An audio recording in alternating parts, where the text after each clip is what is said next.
বিসমিল্লাহির রহমানির রহিম। আসসালামু আলাইকুম। সকলকে আমার রান্নাঘরে স্বাগত জানাচ্ছি। আজকে আমার রান্নাঘরে নিয়ে এসেছি পাকা আমের বিস্কিট। এখানে আমি পাকা আম দিয়ে বিস্কিট তৈরি করে নিয়েছি। আপনারা এভাবে পাকা আম দিয়ে বিস্কিট তৈরি করে খেয়ে দেখতে পারেন, খেতে কিন্তু দারুণ লাগে এভাবে পাকা আমের বিস্কিট। চলুন দেখি কিভাবে তৈরি করলাম। এখানে আমি পাকা আম নিয়ে নিয়েছি আর নারিকেল একটু নিয়ে নিয়েছি। এখন আমি আমগুলোকে হাত দিয়ে সুন্দর করে একটু করে নিলাম, নরম করে নিলাম। দিয়ে এখন আমগুলো ব্লেন্ডার জারে দিয়ে দিলাম। আর এই যে ডাবের যে শাঁস, এটা নারিকেল না, ডাবের শাঁস, সেটা আমি দিয়ে দিলাম। এখন এর মধ্যে আমি দুধ দিয়ে দিলাম। পানি দিয়ে ব্লেন্ড না করে আমি দুধ দিয়ে ব্লেন্ড করছি। এই যে আমার ব্লেন্ড করা হয়ে গেছে। এখন দেখেন কত সুন্দর একটা মসৃণ পেস্ট তৈরি হয়ে গেছে। এখন চুলায় কড়াই বসিয়ে আমি কড়াইয়ের মধ্যে যে আমের পেস্ট তৈরি করেছি, মানে আমের কাদ, সেটা দিয়ে দিলাম। দিয়ে এখন আমি এর মধ্যে পানি না দিয়ে আবার একটু দুধ দিয়ে দিচ্ছি। মানে আমার আমের কাঠটা অনেক ঘন হয়ে আছে, সেটা পাতলা করার জন্য পানি না দিয়ে আমি দুধ দিয়ে দিলাম। আপনারা এখানে পানি ব্যবহার করতে পারেন, কিন্তু দুধ দিয়ে করলে খেতে বেশি মজা লাগে।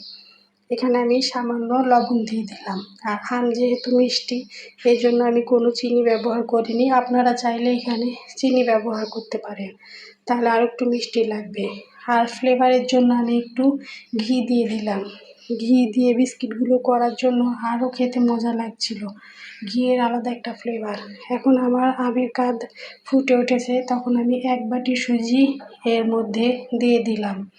দিয়ে আমার আরও একটু সুজি লেগেছিলো, 1/2 বাটি মতো, সেটাও দিয়ে আমি একটা দেখেন ঘন ডো তৈরি করে নিয়েছি। এখন আমি একটু নাড়াচাড়া করে এটা 10 মিনিটের জন্য ঢেকে রেস্টে রেখে দিলাম। 10 মিনিট পর ঢাকা উঠিয়ে এখন আমি ফ্যানের নিচে চামচ দিয়ে একটু ঠান্ডা করে নিচ্ছি। গরম গরম তো হাত দেওয়া যাবে না, এই জন্য ঠান্ডা করে নিচ্ছি। এখন আমি এর মধ্যে প্যাকেট দুধ দিয়ে দেব। এখানে আমি 10 টাকা দামের 2 প্যাকেট দুধ দিলাম। এটা অপশনাল, আপনারা ইচ্ছা করলে দিতেও পারেন, না দিতে পারেন, কিন্তু দিলে খেতে মজা লাগে এটাই।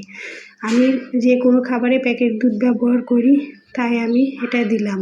এখন আমি হাতে ঘি মেখে ডোটাকে সুন্দর করে মেখে নরম একদম সফট একটা ডো তৈরি করে নিচ্ছি। এই যে দেখেন কতটা সুন্দর হয়েছে, একদম নরম সফট। এখন আমি বিস্কিটগুলোকে তৈরি করে নেব। এই যে হাতের মধ্যে নিয়ে একটু গোল গোল করে চাপটা করে নিয়ে হাত দিয়ে সুন্দর করে ঘুরিয়ে আমি বিস্কিট তৈরি করে নিলাম। দিয়ে এখন চামচ দিয়ে ডিজাইন করে নিচ্ছি। এটা আপনাদের ইচ্ছা, আপনারা যেভাবে ইচ্ছা ডিজাইন করতে পারেন। আমি এভাবে করে নিলাম। এখন আমি আর একটা দেখিয়ে দিচ্ছি। আমার কাছে মোল্ড আছে, আমি সেই মোল্ডে একটু ডিজাইন করে নিলাম। এই যে দেখুন কত সুন্দর হয়েছে। আমি আর একটা করে দেখিয়ে দিচ্ছি।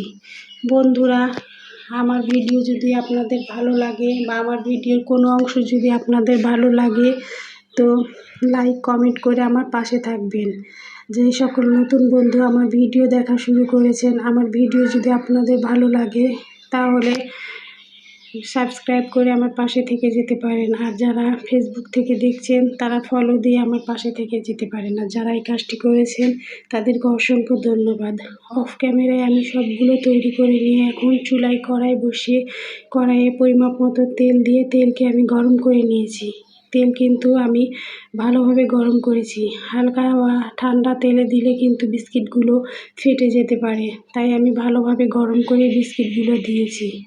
এটা খেতে এত মজা হয়েছিল, ওপরে মুচমুচে আর ভেতরে নরম, সেই মজা হয়েছিল, সকলেই পছন্দ করেছে। এই যে দেখুন আমি সুন্দরভাবে ভেজে নিলাম, ভেজে এখন উঠিয়ে নিচ্ছি। আমি এভাবে করে সবগুলোই ভেজে নেব। আর ভাজতে কিন্তু আমার বেশি সময় লাগেনি। এইভাবে আপনারা বাসায় মেহমান আসলে মেহমানকেও আপনি এভাবে আপ্যায়ন করতে পারেন। এটা খেতে যেমন মজা, বানাতেও একদম সোজা। আপনারা এভাবে বানিয়ে দেখতে পারেন। এই যে আমি বাকিগুলো ভেজে নিচ্ছি। তো আমার রেসিপিটি যদি আপনাদের ভালো লাগে বন্ধুরা, তাহলে আমার সঙ্গেই থেকে যেতে পারেন। আপনারা একটা লাইক দিয়ে আমার ভিডিও দেখা শুরু করবেন, আপনাদের কাছে অনুরোধ থাকলো। এই যে আমার সবগুলো ভাজা হয়ে গেল। তো ধন্যবাদ বন্ধুরা আমার ভিডিও দেখার জন্য।